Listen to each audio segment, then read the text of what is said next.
বিসমিল্লাহির রহমানির রহিম। আসসালামু আলাইকুম everyone, welcome to my channel Abhijit kitchen. আজকে আমি আপনাদের সাথে বাসায় খুব সহজভাবে কিভাবে ফুলকো ও মচমচে ফুচকা তৈরি করতে হয় এই রেসিপিটি শেয়ার করব। ফুচকার পুরি, ভেতরের পুর এবং স্পেশাল তেঁতুল টক সহ। আশা করি আপনাদের ভালো লাগবে। চলুন তাহলে এবার আমরা কথা না বাড়িয়ে রেসিপিটি শুরু করি। এজন্য এখানে একটা বোলে আমি 1 বাটির মতো ময়দা নিয়ে নিয়েছি। আপনারা চাইলে কিন্তু সাদা আটা দিয়েও করতে পারেন। এবার আমি ওই বাটিরই হাফ বাটি সুজি দিয়ে দিয়েছি। আমি কিন্তু কাঁচা সুজিটাই ইউজ করেছি। এবার এখানে আমি 1 চা চামচ বেকিং পাউডার দিয়ে দিলাম। আপনার হাতের কাছে যদি বেকিং পাউডার না থাকে তবে স্কিপ করতে পারেন। সামান্য একটু লবণ দিয়ে শুকনো উপকরণগুলো একটু মিশিয়ে নিচ্ছি। এরপর এখানে অ্যাড করে দেব 1.5 টেবিল চামচ সয়াবিন তেল দিয়ে ময়দার সাথে খুব ভালোভাবে একটু মেখে নেব। দেখুন আমার তেল দিয়ে মাখা হয়ে গেছে, এরকমটাও হয়েছে। হাত দিয়ে চাপ দিলে কিন্তু দলা পেকে যাবে, আবার সহজে কিন্তু ভেঙে যাচ্ছে। এবার আমি এখানে অ্যাড করে দেব নর্মাল তাপমাত্রার পানি। অল্প অল্প করে পানি দিয়ে আমি একটা ডো রেডি করে নেব। বেশি পানি কিন্তু একবারে দিতে যাবেন না। এভাবে দেখুন আমার ডোটা রেডি হয়ে গেছে। এবার আমি কিছুক্ষণ ডোটাকে মথে নেব, এতে করে অনেকটা সফট হয়ে যাবে। এবার আমি আপনাদেরকে দেখিয়ে দিচ্ছি ঠিক কেমনটা হয়েছে। দেখুন আমি হাত দিয়ে দেখিয়ে দিচ্ছি। এবার আমি ডোটাকে রেস্টে রেখে দেবো 30 মিনিটের জন্য।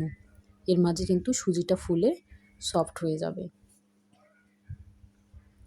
এরপর এখানে আমি এর ফাঁকেই তেঁতুলের টকটা রেডি করে নেব। এর জন্য এখানে 100 গ্রামের মতো তেঁতুল দিয়ে দিলাম। এবার এখানে উষ্ণ গরম পানি দিয়ে দেব।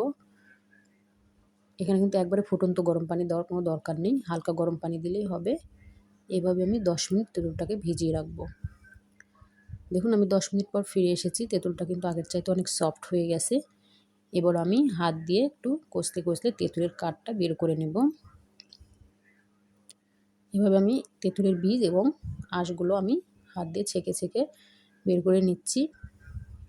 দেখুন আমার তেঁতুলের কাঠটা কিন্তু বের করে নেওয়া হয়ে গিয়েছে। এবার এখানে আমি অ্যাড করে দিচ্ছি 2 টেবিল চামচ চিনি। এবার দিয়ে দেবো হাফ চা চামচ চিলি ফ্লেক্স। এখানে কিন্তু চিনি এবং ঝালটা আপনাদের টেস্ট অনুযায়ী বাড়িয়ে কমিয়ে দিতে পারেন। এরপর এখানে অ্যাড করে দেবো 1 চামচ চটপটি মশলা বা চাট মশলা। এরপর দিয়ে দেবো হাফ চামচ বিট লবণ, একটা কাঁচামরিচ কুচি। এবার সবগুলো একটু ভালো করে মিশিয়ে নেব। দেখুন আমার কিন্তু সবগুলো মিশিয়ে নেওয়া হয়ে গেছে। এবার কিন্তু আমার টকটা রেডি হয়ে গেছে। ফুচকার স্বাদ কিন্তু মূলত টকের উপরেই নির্ভর করে। টকটা একটু ঘন করে নেওয়ার চেষ্টা করবেন, তাহলে কিন্তু ফুচকার স্বাদটা ভালো আসবে। 30 মিনিট হয়ে গেছে। দেখুন আমার ডোটা এবার আগের চাইতে কিন্তু একটু সফট হয়ে গেছে। এবার আমি আবারও কিছুক্ষণ ডোটাকে একটু মথে নিচ্ছি। এবার একটু হাত দিয়ে বেলে নিচ্ছি। আমি এখান থেকে 7 টুকরো করে লেচি কেটে নেব। এবার সবগুলো লেচি আমি উঠিয়ে রাখছি এবং একটা লেচি আমি নিয়ে নিয়েছি। বাকি লেচিগুলো কিন্তু অবশ্যই ঢেকে রাখবেন, নাহলে কিন্তু ওপর থেকে ড্রাই হয়ে যাবে। এবার একটা লেচি নিয়ে আমি একটা রুটি বেলে নেব। দেখুন এখানে কিন্তু আমি কোনো প্রকার ময়দা বা তেল ইউজ করিনি। যেহেতু ডোটা একটু শক্ত, আপনার কিন্তু ময়দা বা তেল কিছুই লাগবে না। এভাবে আমি একটা মোটা সাইজের একটা ছোট রুটি বেলে নিয়েছি। এবার এটাকে সাইডে রেখে দিলাম এবং আরেকটি লেচি নিয়ে আমি একইভাবে আরেকটা রুটি বেলে নেব। একটু মোটা করে ছোট সাইজের রুটি বেলে নিচ্ছি। এবার আগে থেকে যে রুটিটা আমি বেলে রেখেছিলাম এই রুটিটা নিয়ে নিলাম। এবার দুটো রুটি একসঙ্গে করে নিচ্ছি। দেখুন এবার আমি সাইড দিয়ে একটু চেপে দিব যাতে করে ভালোভাবে আটকে যায়। এরপর আমি দুটো রুটি একসঙ্গে বেলে নেব। এ পর্যায়ে কিন্তু একটু পাতলা করে বেলতে হবে। আমি ঘুরিয়ে ফিরিয়ে রুটিটা একটু পাতলা করে বেলে নেব। দেখুন আমার রুটিটা কিন্তু বেলা হয়ে গিয়েছে। আমি আপনাদের দেখিয়ে দিচ্ছি ঠিক কতটা পাতলা করে নিয়েছি। একদম বেশি পাতলাও না, আবার কিন্তু মোটাও না। এরপর দেখুন আপনাদের বাসায় কিন্তু এরকম স্টিলের গ্লাস বা যে কোনো জার বা কৌটার মুখ কিন্তু থাকে, এগুলো দিয়ে কিন্তু আপনি ফুচকার আকারে কেটে নিতে পারবেন। আমি আপনাদেরকে কৌটার মুখটা দিয়ে কেটে দেখাচ্ছি। দেখুন এইভাবে কিন্তু আমি সম্পূর্ণ রুটি থেকে ফুচকার আকার করে সবগুলো কেটে নেব। আপনি কিন্তু আপনার পছন্দ মতো সাইজ করে কেটে নিতে পারেন। এভাবে আমি সবগুলো ফুচকা কেটে নিয়েছি। এবার এক্সট্রা রুটিটা আমি উঠিয়ে নিচ্ছি।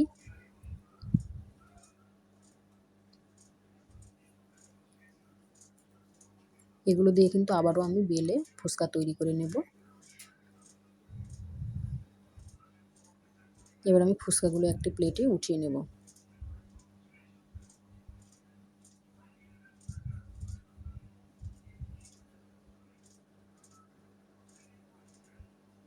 এভাবে কিন্তু আমি সবগুলো ফুচকা রেডি করে নিয়েছি, দেখুন কেমন হয়েছে। এবার আমি এগুলো ভাজতে চলে যাব। এজন্য আমি চুলায় একটা প্যানে পর্যাপ্ত পরিমাণ তেল আগে থেকে গরম করতে দিয়েছিলাম।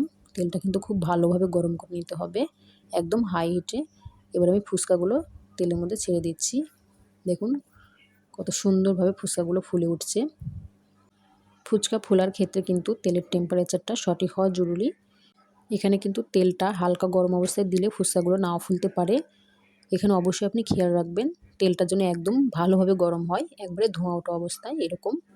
এভাবে দেখুন আমি সবগুলো ফুচকা কিন্তু তেলে দিয়ে দিয়েছি, সবগুলো কিন্তু খুব সুন্দরভাবে ফুলে উঠেছে। ফুচকাগুলো ফুলে ওঠার পর এ পর্যায়ে কিন্তু চুলার হিটটা মিডিয়াম করে দিতে হবে।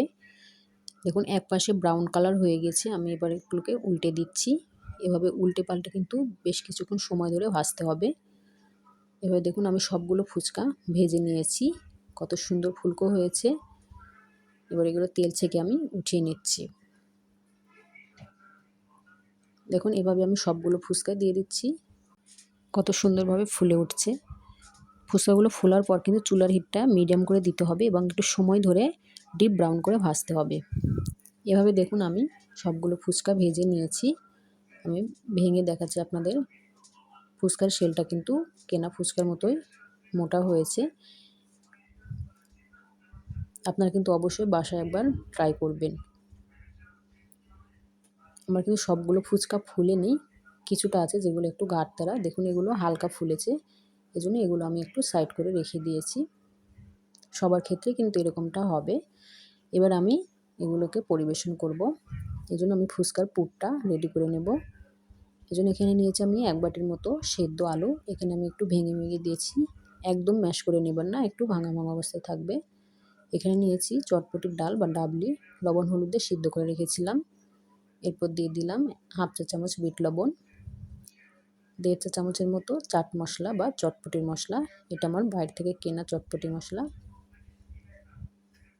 এরপর এখানে আমি অ্যাড করে দেব হাফ চা চামচ চিলি ফ্লেক্স,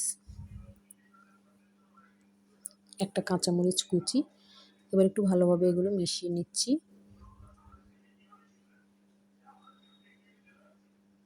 এবার এখানে আমি অ্যাড করে দেব তেঁতুল টকটা, যেটা রেডি করে রেখেছিলাম।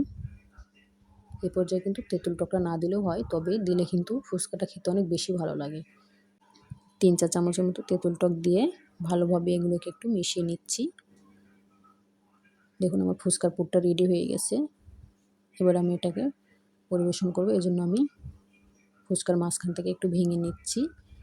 এরপর আমি যে পুরটা রেডি করে রাখছিলাম এটা দিয়ে দিচ্ছি। দেখুন কত সুন্দর হয়েছে ফুচকাগুলো।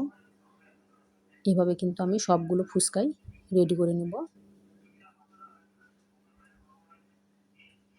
আপনারা কিন্তু অবশ্যই এই সহজ উপায়ে বাসায় ফুচকাগুলো তৈরি করে খাবেন এবং কেমন হয়েছে আমাকে কমেন্ট করে জানাবেন। এভাবে আমি সবগুলো ফুচকা কিন্তু রেডি করে নিচ্ছি। দেখুন সবগুলো ফুচকা আমার রেডি করা হয়ে গেছে। এবার আমি এগুলো একটু পরিবেশন করে নেব। এজন্য আমি মাঝখানে একটা বাটিতে করে তেঁতুল টক দিয়ে দিলাম। এবার চারপাশ দিয়ে ফুচকাগুলো সাজিয়ে দিচ্ছি।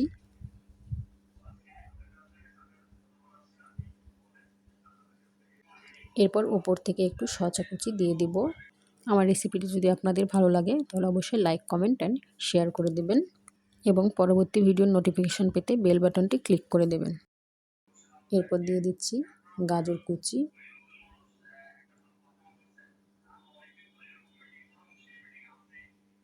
এরপর আমি উপর থেকে একটা সেদ্ধ করা ডিম গ্রেট করে দিয়ে দিচ্ছি।